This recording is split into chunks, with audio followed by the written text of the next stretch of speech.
Hey, Daisoju here. With the live letter from the producers, we now know for sure when Endwalker is going to be released. It's going to be the biggest expansion for the game yet, and will conclude the story arc that has been in the making for several years. But there is always the question, should you play Final Fantasy XIV? The short answer is yes. The longer answer is, you'll find out in a moment. There have been dozens of these types of videos, but I want to put my opinion out there as well, since I've also played the game for a while and have experiences to share. So what is Final Fantasy XIV? FF14 is a MMORPG, short for Massive Multiplayer Online Role-Playing Game, with a heavy emphasis on the story and role-playing aspects, while not neglecting content for the more hardcore and dedicated players who just want to sink in hours and hours on end. The game takes place on the vast world of Eorzea that just a few years prior has been ravaged by the 7th Umbral Calamity, in which the Primal Behemoth destroyed most of the world before it was felled by Louisoix and the Scions. You start the game as a ragtag adventurer, like in most games, that just tries to navigate through the world and live their life. Soon you are eased into the story and find out about your role in all of the intricate happenings in the world.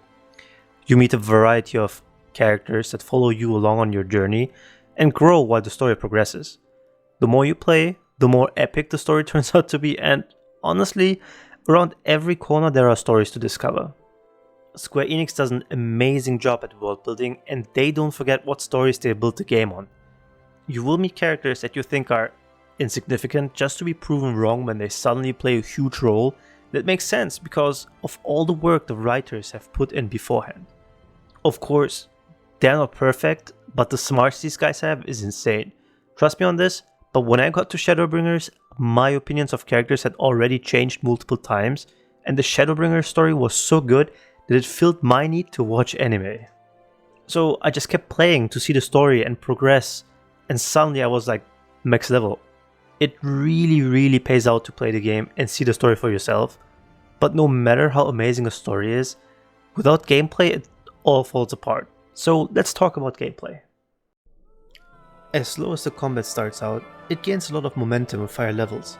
From pressing one button every 2.5 seconds, that's the global cooldown that all people talk about, by the way. It turns to multiple button presses per GCD while moving into positionals to get bonus damage numbers or dodging boss mechanics. The layering of rotations and mechanics makes it a very fun and in-depth combat system. But yes, it does play different from WoW, even though both are target MMOs. From casual world boss farming up to ultimate raids, they can be compared to the last bosses of mythic tiers in WoW, and basically everything in between. And then there are dungeons. Dungeons are a big part of the story too. While you play in the main story, you get shown to several dungeons which you then unlock, and between those you have trials which are singular boss fights. Then there are 24-man alliance raids, which all come with their very own side story, and even deep dungeons that go up or down 100 to 200 floors. That means you can decide what you want to play and how much time you want to invest, and how difficult you want the game to be for you. And you know what? There's an in-depth housing system. Crafting is a minigame in itself. There are dedicated roleplay areas and so much more. And with Endwalker, we'll even get a Harvest Moon style personal farm. Again, Square Enix does an amazing job in that aspect. Older content can be played synced, so you get synced down in levels and your item level is adjusted, just so you can experience it as real or authentic as possible. Oh, and then there is the Gold Saucer. It's a wide collection of mini-games and events. I might have spent too much time in there. Don't forget though, after all of this, whatever you do, you still need a community. And a community we have. The FF14 community is extremely welcoming and wholesome in general.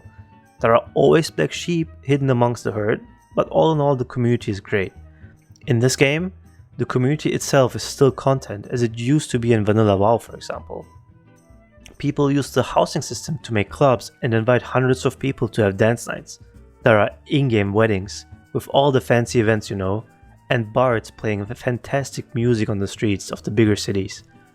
If you want to find groups, there are dozens of Discord servers and you can join a free company. That's a different word for guild, if you want to. Don't worry, you won't be bored. And if someone ever does anything negative to you, the GMs are active. Report someone for bad behavior and they get beaten down by the GMs. Oh, and if you want to play the game solo, that is also totally fine. Dungeon Finder is basically hop in, hop out, or you can play with NPCs, though you need to unlock that first. And if you're unsure, you can just test the game. There is a free trial, by the way, up to and including the critically acclaimed Heavensward expansion, so you can sink hundreds of hours into the game for free. I know, I don't want to be the guy to say, oh, spend 100 hours in the game to get to the good part, but you know. Jokes aside though, the first couple hours might be boring and slow to you, and I get that, but for every minute you invest into the game, you just get rewarded so much more later. But it's not all rosy. Buying the game is the first big hurdle. Subscribing to my channel if you liked this video and leaving a comment is definitely easier. Their page is the most convoluted mess I have ever seen in MMO history. So many redundant pages that have no meaning, weird menus to navigate through, so many different versions of the game like Steam, PlayStation 4, PC, Mac, whatever. They actually have to fix that. Then, the PvP can feel lackluster and underwhelming at times with the way combat works. But they said they are going to have a dedicated team with Endwalker, so there's that. As I already mentioned, the start of the game is slow, that's no secret, though it gets faster the further you progress. And my one personal big gripe I have is that aside from the monthly subscription, they have an online store that sells mounts, level boosts, story scripts, etc. Although there's no player power driven stuff, and there are no loot boxes. But even with these issues, I fully trust the developers to give me an experience that I will enjoy, and that is exactly what they deliver. The devs have gathered enough goodwill over the years that I know they will do good by me and respect my time, and I'm proven right most of the time. So with all that additional info, should you play Final Fantasy XIV? You should. At least that's my opinion. And if you're unsure, as I said, the game has a free trial which literally costs nothing to play. So hop in and download the game. And with that, I want to finish my very first video and hope to see you in Eorzea. And I would really appreciate if you have criticism for me, as I just started out and I would love to improve.